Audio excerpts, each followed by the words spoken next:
The bell above the convenience store door rang with an almost hypnotic monotony, marking the entry and exit of customers.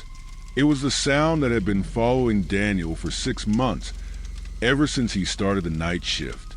He thought he was used to it. It was a simple job: restocking shelves, manning the register, cleaning the floors. Routine, safe. But there was something about that store that always seemed off. The shift usually started at 10 p.m. The store was located on a quiet street, with poor lighting and surrounded by old buildings that seemed to watch silently. Daniel remembered hearing strange stories about the place when he was younger, but he never paid them any mind. Now, working there, those stories started creeping back into his mind, like shadows lurking at the edges of his vision. It all started with the customers. Some figures seemed to show up every day, at exactly the same times, making the same movements. A man in a gray suit would walk in at 11:15 p.m., grab a soda, and stare blankly at the empty refrigerator before leaving. A woman with her hair pulled back into a tight bun would arrive just after midnight, buy a pack of candy, and smile in a way that sent a chill down his spine before walking out. But it was when Daniel reviewed the security footage that the unease turned into something deeper. In several recordings, the customers seemed to never leave. They just vanished. It must be a camera glitch, he told himself, but the doubt grew. One night, while he was cleaning the shelves near the snack aisle, he heard something strange. A muffled sound, like a whisper, came from somewhere inside the store. He spun around quickly, but there was no one there. "Damned wind," he muttered, trying to laugh it off, but there was no wind. The doors were shut, and the still air inside the store felt suffocating. At the end of his shift, when the clock read 4:45 a.m., something even stranger happened. A young woman walked into the store. She wore a dirty white dress and moved with light, almost floating steps. She didn't grab anything from the shelves, nor did she go to the register. She just walked toward the back of the store, where the stockroom was. "Hey, you can't go back there," Daniel called, stepping out from behind the counter. But by the time he reached the hallway, she was gone. He checked every corner of the stockroom, searched between the boxes of supplies. Nothing. When he returned to the front of the store, he found something that made him freeze. On the counter was a pack of candy, the same one the woman with the bun bought every night. He knew he hadn't put it there. The doorbell rang, but when Daniel looked up, no one was entering or leaving. The store was empty. A chill ran down his spine. The feeling of being watched was almost unbearable. He glanced around at the shelves and the ceiling. Something was wrong with that place. Something he couldn't quite understand. That night, when he got home, he couldn't sleep. The face of the young woman in the white dress and the echo of the doorbell rang in his mind like an endless nightmare. And so, the routine continued. But now, every chime of the bell, every customer who walked in, made Daniel question, who were they really? And, more importantly, where did they go when they disappeared? Daniel returned to work the following night, but this time, his perception seemed sharper, as if every detail around him carried a weight he hadn't noticed before. The store's fluorescent lights flickered occasionally, casting distorted shadows over the shelves. The doorbell kept ringing, but now, every chime felt like a warning, a drumbeat heralding something he feared. He started paying closer attention to the customers, not just their actions, but their faces, their behaviors. It was subtle, but there was something off about them. The smiles were stiff, their gazes too vacant. The man in the gray suit, for example, always grabbed the same soda but never opened it. He would stand frozen in front of the refrigerator, staring at his reflection in the glass. That night, Daniel noticed something he hadn't before. The man's breath didn't fog up the cold glass, unlike anyone else's. The woman with the bun bought the same pack of candy again. When she handed him the money, her hand briefly brushed against Daniel's. It was as cold as stone.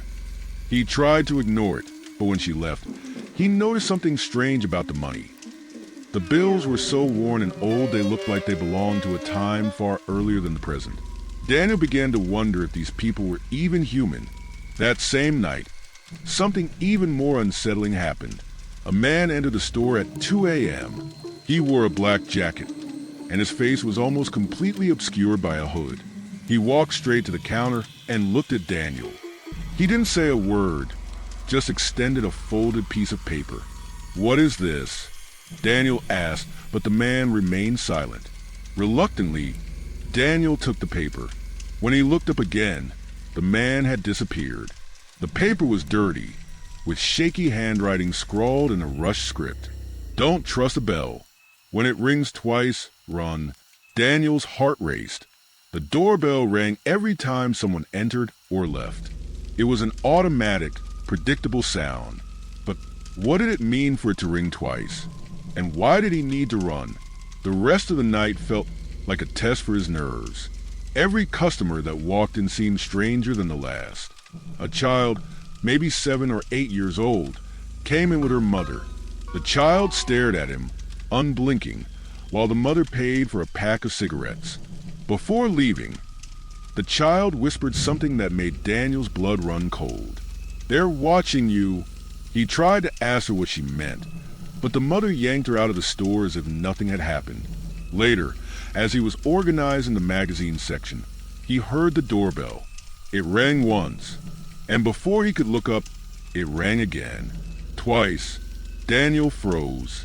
There was no one there. The shelves were empty. The store submerged in oppressive silence. The paper in his hand seemed to burn like a reminder. His breath faltered, his eyes scanning every corner of the store. Then something caught his attention, a reflection on one of the security cameras. On the monitor, he saw something that made his stomach churn. A figure, tall and indistinct, stood in the hallway at the back. It had no face, just a dark silhouette, like a solid shadow. When he turned to look directly down the hallway, there was nothing there. Daniel felt cold sweat trickling down his forehead. Something was definitely wrong in that store. And now he was certain. The bell wasn't just marking customers' comings and goings. It was marking something or someone far more sinister. When Daniel showed up for work that night, a heavy weight hung in his chest, like he was walking into a trap. The doorbell seemed louder, sharper, like a sinister laugh with every chime. He tried to focus on his usual tasks, stocking the shelves, checking inventory, cleaning the floors. But his mind kept returning to the dirty paper he still had in his pocket. When it rings twice, run. Minutes turned into hours, and the tension kept building. The customers seemed stranger than ever. An elderly man bought a newspaper, but stood at the register for nearly 10 minutes, staring at Daniel without saying a word. His eyes were glazed over, almost as if there was no life behind them. When he finally left, he left the newspaper on the counter. Daniel looked at the headline, "Convenience store employee missing." His stomach churned as he read the publication date. It was from the following day. Trying to stay calm, he threw the newspaper in the trash and returned behind the counter. That's when he heard it. The bell rang. Once. He looked toward the entrance, but no one entered. The store was empty. The silence that followed was so deep that Daniel could hear the sound of his own breath. Then the bell rang again. He froze. He remembered the warning on the paper. Run. Before he could react, the store lights started flickering. The hum of the fluorescent tubes intensified, filling the space with an electronic cacophony.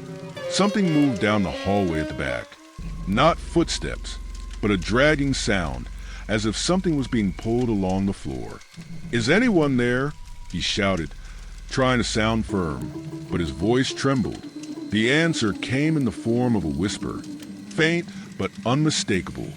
"Daniel, The sound came from all directions, as if the entire store was calling his name. He looked at the security camera monitor and saw the figure again, the same faceless silhouette, standing in the back hallway. But now, it was moving toward him. Daniel tried to move, but his feet felt glued to the floor. Fear froze him, tightening his chest like an invisible fist. He wanted to run, but the shadow kept advancing, slow, deliberate. Then the lights went out completely. In the dark, the sound of the doorbell echoed once more. It wasn't a normal chime. It was longer, deeper, like a metallic wail. He felt a presence behind him, a pressure in the air, as if something was watching, waiting. "Who's there?" he shouted, his voice barely a whisper. The response came as a noise, not words, but something primal, a sound that seemed to come from the depths of an abyss. And then he felt it, a cold touch, almost icy, on his shoulder. Daniel spun around quickly, but there was nothing there, only emptiness. The lights flickered back on weakly. He was alone again, or at least it seemed that way. On the floor beside him, there was something that hadn't been there before, an open soda bottle, with the liquid slowly spilling out across the floor. The clock read 3:33 a.m. Daniel realized that if he wanted to understand what was happening, he would have to face the unknown. The fear was overwhelming, but there was something stronger, a desperate need to uncover the truth. He knew the store wasn't just a place. It was a portal, a space where the rules of the real world didn't apply. And now, he was at the center of something much bigger, something that wouldn't let him leave so easily. The remaining hours of his shift passed in a blur, but the tension in Daniel's mind was crystal clear. He could feel something building, a crescendo of forces surrounding him, invisible yet undeniable. With each passing second, the sense of being watched grew stronger. When the clock struck 4:45, Daniel made a decision. He could no longer ignore what was happening. He had to uncover the truth about the store and the inexplicable things surrounding it. He started in the hallway where he had seen the figure on the security cameras. The lights in the area seemed dimmer, as if the space was being consumed by darkness. He passed his phone's flashlight over the shelves, but found nothing out of the ordinary. Still, the air felt thicker, almost tangible. Then he noticed something he had never seen before. On the floor, at the very end of the hallway, there was a thin, irregular line like a crack. He knelt down to take a closer look. The crack was unlike any he had ever seen. It seemed to pulse, emitting a faint red light, like an open wound in the floor. When he ran his hand over it, he felt a strange warmth, almost inviting. As soon as he touched it, he heard a distant sound, muffled laughter mixed with screams. "What the hell is this?" he murmured, pulling back. The doorbell rang again, but this time he knew no one had entered or left. He looked at the security cameras and saw something that made his heart race. The store was full.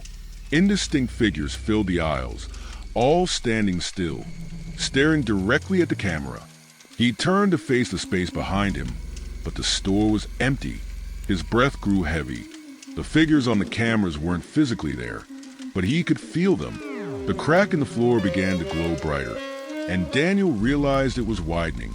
Small particles of dust floated in the air, and the sound coming from the opening became clearer. It wasn't just sound. It was a call, a mix of voices whispering his name. Suddenly, the ground beneath him trembled, as if something was trying to emerge. Daniel tried to step back, but an invisible force held him in place. Then, he saw it. For a moment, something emerged from the crack. A pale, elongated, abnormal hand stretching toward him. It didn't seem solid. It was translucent, as if it belonged to another plane of existence. When it reached his ankle, Daniel reacted, kicking the hand away. The impact made the hand disappear, but the crack kept growing. Now it stretched from one end of the corridor to the other, like a tear in the fabric of reality. Daniel knew he had to do something before it was too late. He ran to the counter, grabbing the phone to call the police, but the signal was dead. The security camera monitor showed something even more terrifying. The figures were moving slowly, as if they were preparing to cross the crack. The bell rang again, and again. This time it wouldn't stop. In the back of the store, the shelves began to shake, falling one by one like dominoes. The crack in the floor glowed brightly, and Daniel saw a form fully emerge. It wasn't human. It was a tall, distorted silhouette, with glowing eyes that seemed to devour all the light around it. "You shouldn't be here," a deep, grave voice said, but there was no movement of lips. It was as if the sound appeared directly in Daniel's mind. He tried to run, but the invisible force pulled him closer to the crack. His hands gripped the counter, but the ground seemed to tilt, dragging him toward the abyss. "No!" he shouted, struggling against the distorted gravity pulling him in. Before he could be consumed, an unexpected sound interrupted everything. The heavy footsteps coming from the storage room. A new element, a new chance. Daniel gathered all his strength and lunged toward the storage room, leaving behind the corridor, the crack, and the figures. When he entered, he slammed the door behind him and leaned against it, trying to catch his breath. But what he found there was even more disturbing. In the center of the storage room, there was a circle marked on the floor with symbols he didn't recognize. Inside the circle, a small object gleamed, an ancient key, as if made of solid gold. He didn't know why, but he felt that the key was important. Perhaps it was the only thing capable of ending all this. But before he could grab it, he heard the sound of the bell again, this time muffled, as if it were coming from inside his own mind. The store wasn't just a portal. It was a trap, and he had just activated something that should never have been awakened. Daniel stared at the key in the center of the circle. There was something in it that seemed to pulse, an almost living energy, pulling him in like a magnet. But the atmosphere around him was suffocating. The air in the storage room felt thick, heavy with a metallic smell, and a sense of impending danger. He knew that leaving the storage room without answers was not an option. Slowly, he approached the circle, trying not to cross the marks that defined its perimeter. It was as if the floor itself was warning him not to enter. "What are you?" he whispered, almost expecting the key to respond. Before he could make any decision, a loud knock came from behind him. It wasn't a customer nor the manager. It was something else. The sound was rhythmic but heavy, like claws scraping against wood, trying to get in. "Daniel," a muffled voice called. It was the same voice he'd heard in the hallway. But now, it sounded closer, almost intimate, as if it were coming directly from his own thoughts. He took a step back, but his eyes stayed locked on the key. Then, without thinking, he crossed the line of the circle and grabbed the key. The instant his fingers touched it, the world around him seemed to collapse. The storage room vanished. He was now in an empty space. No floor, no ceiling, no walls. Just an infinite void. In front of him, a figure began to take shape.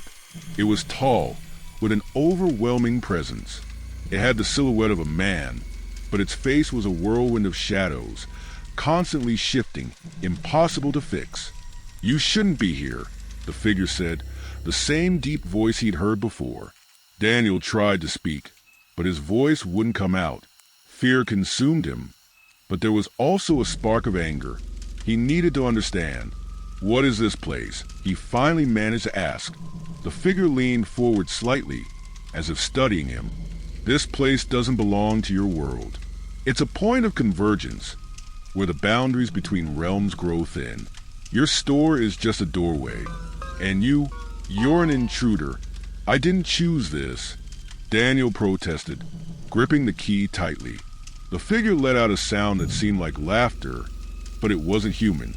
"Choices don't matter here. Everyone who enters this place becomes part of it. They serve.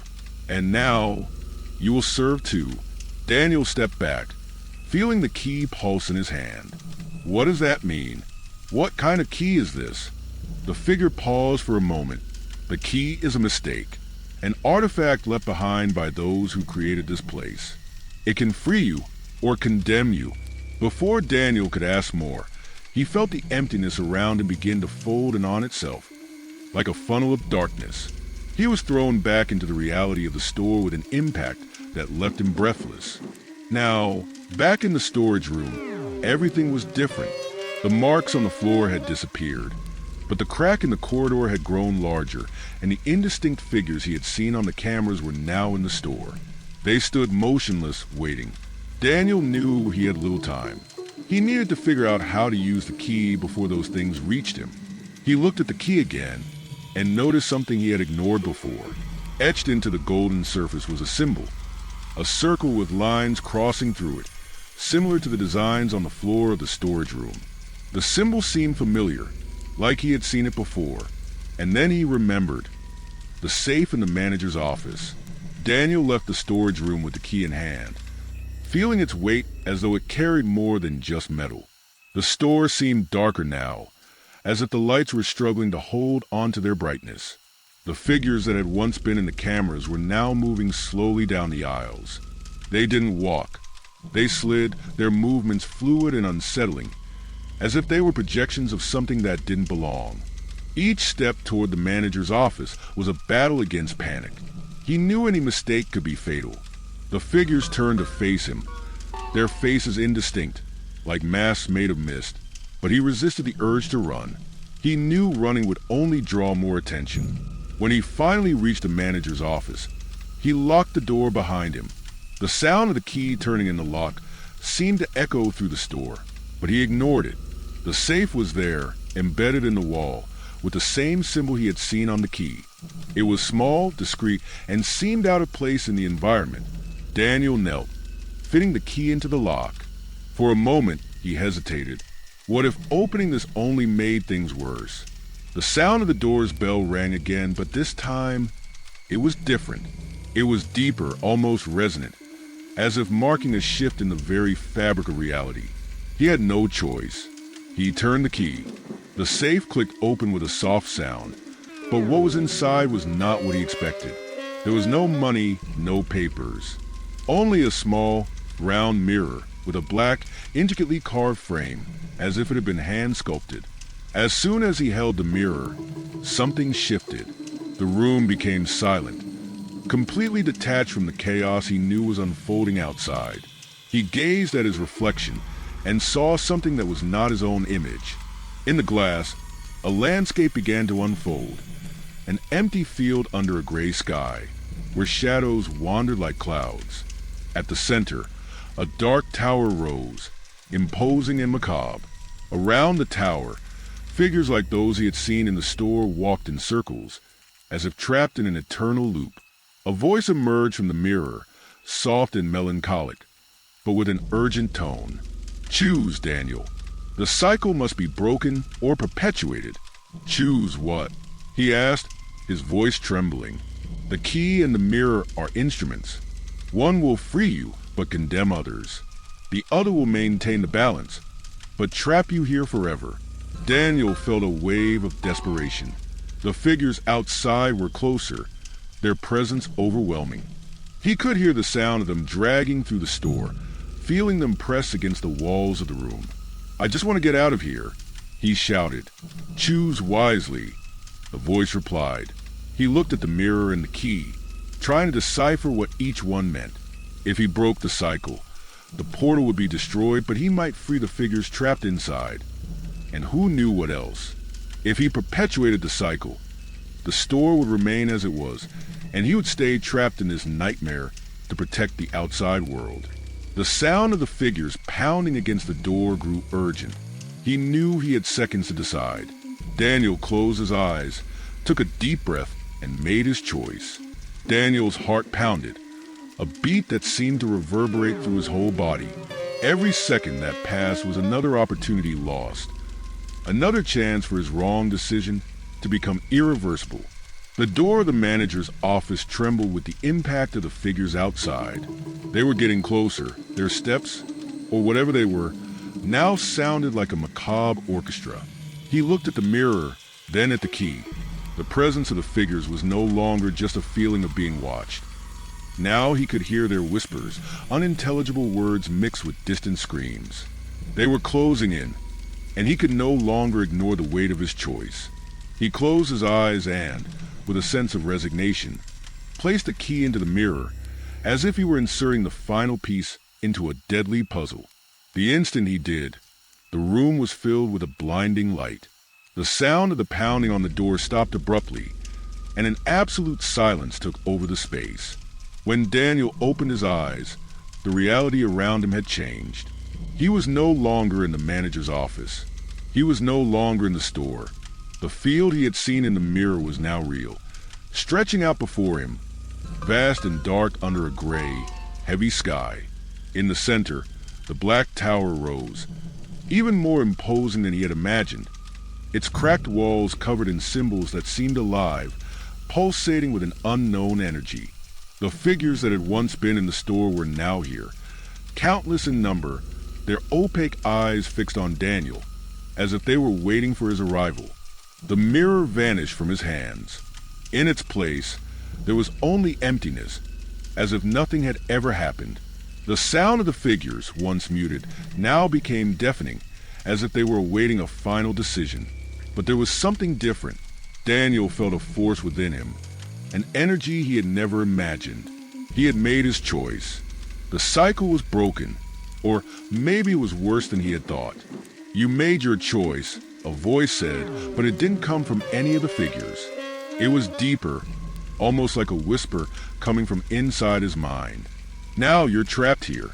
The cycle has been interrupted, but it never ends. Daniel tried to speak, but the voice in his head drowned out his own. He looked at the figures around him. They were no longer shadows. They were people, men and women with distorted faces, expressions of terror and despair. They were trapped here, just like him, trapped in the limbo between worlds, where time and space meant nothing. A cold sensation washed over his body. He knew that, by making his choice, he hadn't just sealed the fate of the figures, but his own as well. The cycle had been interrupted, but the store still existed. The portal now open for a new cycle. Now, he would be part of it forever. The tower before him began to expand, its shadows stretching out to cover everything around him. Daniel took a step forward, his feet sinking into the cold, damp earth. The figures started to move toward him, their hands outstretched, but not with aggression. They were silent, as if waiting for something. He finally understood what it was. The store was not just a portal. It was a link, a prison, and now he was part of it. As the figures drew closer, Daniel felt an eerie calmness. He knew he had made his choice, but he didn't know what would come next. All he knew was that, somewhere, the store continued, waiting for its next victim, and he could not stop it. He never could. The darkness swallowed him whole.